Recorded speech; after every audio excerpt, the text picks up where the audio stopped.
Welcome to Donmar TV News Channel.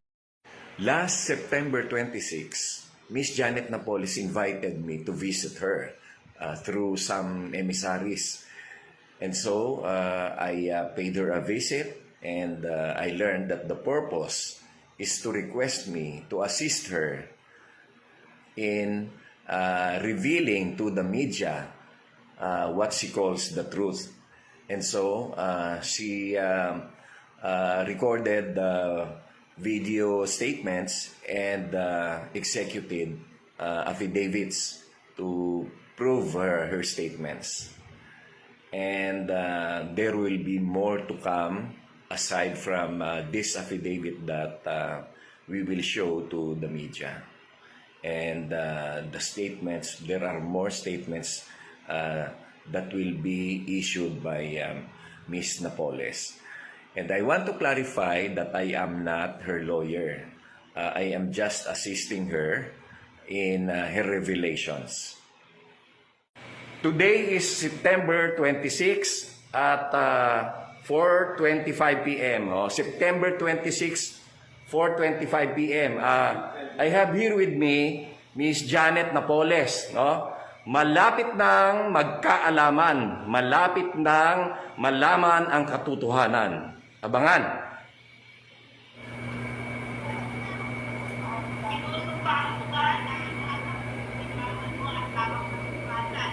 Opo. Pipirma na po ako? Oo, pumirma na. Pipirma na ako. Opo.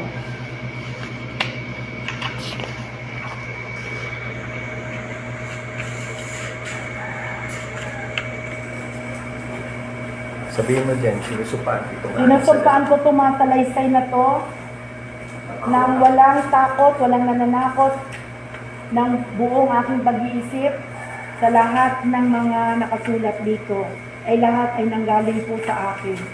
Ako po si Janet Lynn Napoles na pumipirma at sumusumpa sa mga pinirmahan ko ito.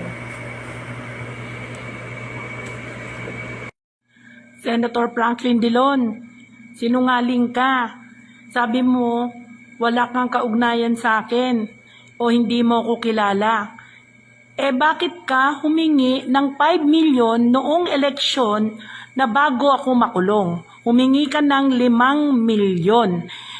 Tinawagan mo ko, sabi mo, kung pwede magkita sa Shangri-La Coffee Shop 3 p.m. noon. Ngayon, kasama mo pa yung anak mo.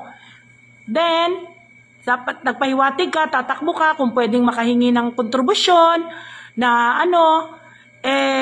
since inisip ko naman na magkakilala tayo, kaya nagbigay ako ng 5 milyon sa inyo. Inabot ko yan sa iyo a week after nagkita tayo sa Anguila Makati Coffee Shop. Kaya dapat maalala mo yon. Kasi madali kang makalimot sa mga perang pinaghihingi mo. Baka hindi lang ako ang hiningan mo niyan. Itinuturing ng Malacanang na mahalagang revelasyon ang bagong pahayag ng tinaguriang pork barrel scam queen na si Janet Lim Napoles. Ito ay may kinalaman sa umano'y pagbibigay niya ng campaign donation na nagkakahalaga ng 5 milyong piso kay Senator Franklin Drilon noong 2010 elections. Nais ng Malacanang na maimbestigahan ng Office of the Ombudsman at Department of Justice ang bagay na ito. This is information which for the first time was revealed by Janet Lim Napoles.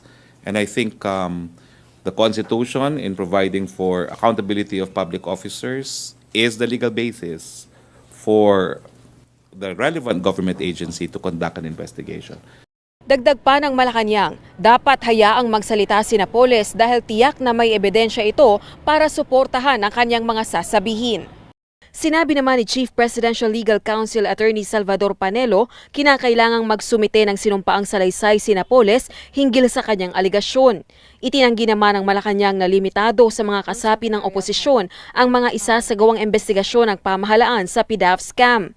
Binigyang diin din ni Presidential Spokesperson Secretary Roque na bagaman ang DOJ ang maaring magsiyasat at magsumite ng findings, ang Office of the Ombudsman pa rin ang magsasagawa ng preliminary investigation upang makapagsampa ng kaukulang kaso. Options are limited, but certainly, I'm sure the DOJ will be true to its mandate and will proceed with case build-up by investigating this.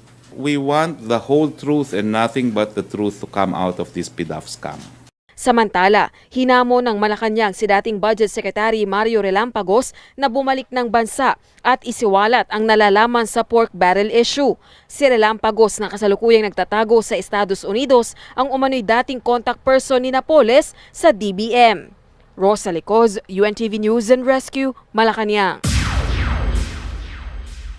The president also denied having a hand in pork barrel scam Janet Lim Napoles' claim against Senate Minority Leader Franklin Drilon. President Rodrigo Duterte reiterated that he's not the one behind plots to file a case against Senate Minority Floor Leader Franklin Drilon for his alleged involvement in the anomalous PDAF scam. Days ago, Janet Lim Napoles, who is tagged as the pork scam queen, exposed that she gave 5 million pesos to Drilon for his campaign fund in 2010. Senator Drilon, if I talk to somebody urging a case against you sa PDAP, bring that person in my presence and I will resign because you are my friend.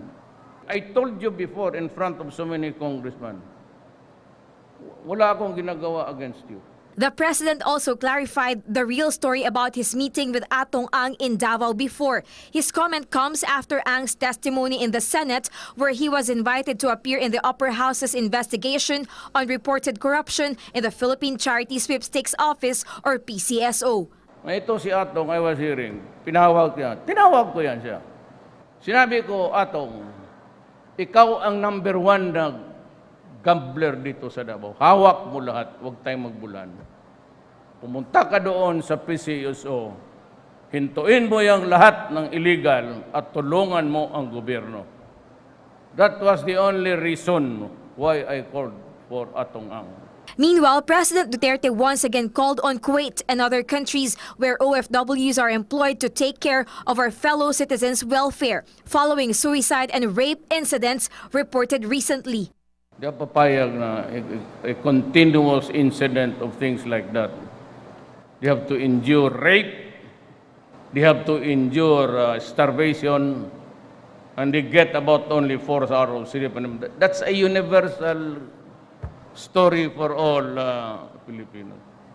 Can I ask you now just to treat my countrymen as human beings with dignity?